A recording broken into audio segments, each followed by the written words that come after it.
വയനാട്ടിലേക്ക് പോവേണ്ടതുണ്ട്. അവിടെയും ഈ മുന്നണികൾ ഇനിയിപ്പോൾ വോട്ടുമായി ബന്ധപ്പെട്ട് എവിടെയാണ് വോട്ട് കുറഞ്ഞത്, എവിടെയൊക്കെ കൂടി, എവിടെയൊക്കെ ആശ്വസിക്കണം, എവിടെയൊക്കെ കൂടുതൽ വർക്ക് ചെയ്യണം തുടങ്ങിയ കാര്യങ്ങളൊക്കെ നിരീക്ഷിച്ചു കൊണ്ടിരിക്കുന്ന ഒരു സമയം കൂടിയാണ്. എന്തായാലും അതുമായി ബന്ധപ്പെട്ടുള്ള വാർത്തകൾ ഷിത ജഗത്തിൽ നിന്ന് അറിയേണ്ടതുണ്ട്. ഒപ്പം തന്നെ എനിക്ക് തോന്നുന്നു ടി സിദ്ദിഖ് കൂടെ ഷിതയ്ക്കൊപ്പം തന്നെ ചേരുന്നുണ്ട് അല്പസമയത്തിനകം എന്ന് തോന്നുന്നുണ്ടോ. അപ്പോൾ അദ്ദേഹം എന്ത് പറയുന്നു എന്നുള്ള കാര്യങ്ങൾ കൂടി, പ്രത്യേകിച്ച് ഈ CPI-യുമായി ബന്ധപ്പെട്ട LDF-ഉമായി ബന്ധപ്പെട്ട് CPI കൃത്യമായി വർക്ക് ചെയ്തില്ല എന്നൊരു ആരോപണമൊക്കെ അദ്ദേഹം ഇന്നലെ തന്നെ ഉന്നയിച്ച ഒരു സാഹചര്യം ഉണ്ടായിരുന്നു. അപ്പോൾ അതുമായി ബന്ധപ്പെട്ട കൂടുതൽ കാര്യങ്ങളൊക്കെ എന്തായാലും നമുക്കറിയാം. ഷിത, എന്തൊക്കെയാണ് വയനാട്ടിൽ നിന്നുള്ള പൊതുചിത്രങ്ങൾ? ഒപ്പം തന്നെ ടി സിദ്ദിഖ് അദ്ദേഹം എന്ത് പറയുന്നു?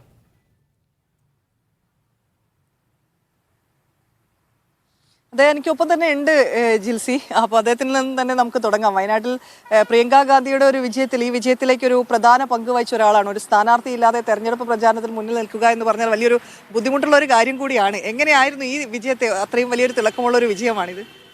ഒന്ന്, ഇത്തവണത്തെ തെരഞ്ഞെടുപ്പിന്റെ ഒരു പ്രധാന സവിശേഷത, പ്രിയങ്ക ഗാന്ധി പരമാവധി ദിവസങ്ങൾ ഇവിടെ ചെലവഴിക്കാൻ അവർക്ക് പറ്റി. മഹാരാഷ്ട്ര തെരഞ്ഞെടുപ്പ് ഉണ്ടായിരുന്നെങ്കിലും ജാർഖണ്ഡ് തെരഞ്ഞെടുപ്പ് ഉണ്ടായിരുന്നെങ്കിലും അവരുടെ സമയം പരമാവധി, കിട്ടിയ സമയം മുഴുവൻ അവർ നന്നായി സഹകരിച്ച് പ്രവർത്തനത്തിൽ വ്യാപൃതമായി.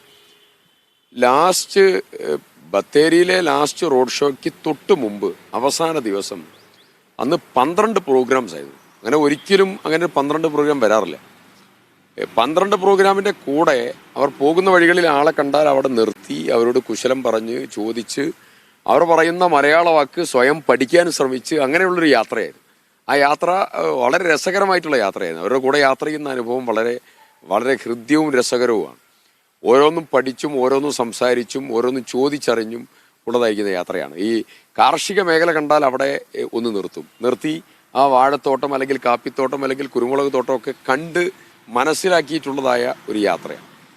സത്യത്തിൽ അവർ വന്ന സമയത്തുള്ള അവരുടെ പൊതുയോഗങ്ങളും പ്രോഗ്രാമുകളും റോഡ് ഷോകളും വലിയ ജനക്കൂട്ടത്തിൻ്റെ ഒരു ആകർഷണമായിരുന്നു ഞങ്ങൾക്ക് നേരിട്ട് ബോധ്യപ്പെട്ട ഒരു ഘടകം. മറ്റൊന്ന്, ശ്രീ KC വേണുഗോപാൽ പങ്കെടുത്തതായ തെരഞ്ഞെടുപ്പ് പ്രഖ്യാപനത്തിന് മുമ്പേ തന്നെ വയനാട്ടിലൊരു യോഗം നടന്നു. ആ യോഗത്തിൽ വയനാട് പാർലമെന്റ് മണ്ഡലത്തിലെ 3 ജില്ലകളിലെ എല്ലാവരും പങ്കെടുത്തു. UDF-ന്റെ പ്രധാനപ്പെട്ട നേതാക്കന്മാരുടെ യോഗമായിരുന്നു. അവിടുന്ന് ഞങ്ങളതിൻ്റെ ദിശ നിശ്ചയിച്ചു, തെരഞ്ഞെടുപ്പ് പ്രവർത്തനത്തിൻ്റെ. അത് കഴിഞ്ഞ് അല്പം കഴിഞ്ഞാണ് തെരഞ്ഞെടുപ്പ് അനൗൺസ് ചെയ്യുന്നത്. ഞങ്ങൾ ബൂത്ത് കമ്മിറ്റി രൂപീകരണം വരെ, സ്ക്വാഡ് രൂപീകരണം വരെ ഞങ്ങൾ ചിട്ടയായി പൂർത്തീകരിച്ച് അത് കഴിഞ്ഞ് സ്ക്വാഡ് പ്രവർത്തനങ്ങൾക്ക് നേതൃത്വം കൊടുത്ത് കുടുംബയോഗവും അതുപോലെ പബ്ലിക് മീറ്റിങ്ങും അതുപോലെ സ്ഥാനാർത്ഥിയുടെ പര്യടനവും എല്ലാം തന്നെ പറഞ്ഞതുപോലെ തന്നെ നിശ്ചയിച്ച് വളരെ കൃത്യമായി നടന്നു. ഞങ്ങൾക്ക് വന്നതായ ഏക ഒരു ചെറിയതായിരിക്കുന്ന ഒരു സെറ്റ് ബാക്ക്, ഷോർട്ട് കമ്മിങ് എന്താണെന്ന് പറഞ്ഞാൽ, ഒന്ന്, പുറത്തുള്ളതായിരിക്കുന്ന കുട്ടികളെ കൊണ്ടുവരുന്നതിൽ വെള്ളിയാഴ്ചയായിരുന്നു ആ തെരഞ്ഞെടുപ്പെങ്കിൽ കുറെ കൂടെ കുട്ടികൾ വന്നേനെ. കാരണം വെള്ളിയോ ശനിയോ ആണെങ്കിൽ കുറച്ചുകൂടെ ദിവസം അവർക്ക് വീട്ടിൽ ചെലവഴിക്കാൻ പറ്റും.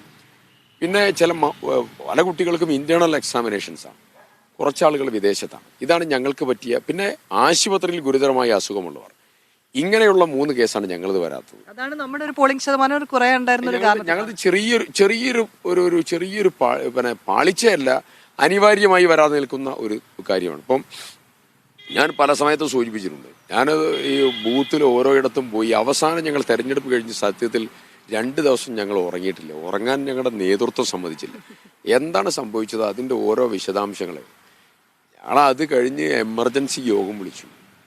ആ യോഗം വിളിച്ച് എല്ലായിടത്തും ഞങ്ങൾ ചെയ്യാത്ത വോട്ടിൻ്റെ കണക്കെടുപ്പ് നടത്തി, അതിൻ്റെ പൊളിറ്റിക്കൽ അഫിലിയേഷൻ നടത്തി, പൊളിറ്റിക്സ് ഇല്ലാത്തതായ ആളുകൾ ഇതിൻ്റെ കണക്കെടുപ്പ് നടത്തി, അതിൻ്റെ പരിശോധനാ റിപ്പോർട്ട് മുഴുവൻ ഞങ്ങൾ ഓഫീസിലിരുന്ന് 6 മണിക്കൂർ ഇരുന്ന് ഞങ്ങൾ പരിശോധിച്ചു. ഒരു ടീം ആയിരുന്നു. അങ്ങനെയുള്ളൊരു വിലയിരുത്തലിന് ഞങ്ങൾ പറഞ്ഞു, ഞങ്ങളുടെ വോട്ടല്ല ചെയ്യാത്തതിൻ്റെ മഹാഭൂരിപക്ഷം ഇടതുപക്ഷത്തിൻ്റെ BJP-യുടെയും വോട്ടാണ്. അത് കൃത്യമായി തെളിയിക്കപ്പെട്ടു. ഇപ്പോൾ 2,81,000 വോട്ടിൽ നിന്ന് കുത്തനെ അങ്ങ് ഇടിഞ്ഞ് LDF എത്തിയിരിക്കുന്നത് ബത്തേരിയിലെ 2,500 വോട്ടിന് ഡിഫറൻസാണ് LDF-ഉം BJP-യും തമ്മിലുള്ളത്. അപ്പോൾ അത്രയും കുറഞ്ഞ തലത്തിലേക്ക് അവർ രണ്ടുപേരും അങ്ങ് ക്രാഷ് ചെയ്തു. അതൊരു ജനാധിപത്യത്തിൽ ഹിതകരമല്ലാത്തതായ ഒരു തെരഞ്ഞെടുപ്പിനെ അവർ റൺ ചെയ്യായിരുന്നു. ബൂത്ത് കമ്മിറ്റി അവരുടെ വളരെ മോശം ഫങ്ഷനിങ് ആയിരുന്നു. തെരഞ്ഞെടുപ്പിൽ അവർ മോശം പ്രവർത്തനമായിരുന്നു. കുടുംബയോഗങ്ങൾ തീരെ ഇല്ലായിരുന്നു. തെരഞ്ഞെടുപ്പ് ദിവസം അവശരായ അവരുടെ വോട്ടർമാരെ കൊണ്ടുവരാനുള്ള ഒരു വണ്ടി പോലും അവർ അറേഞ്ച് ചെയ്തില്ല.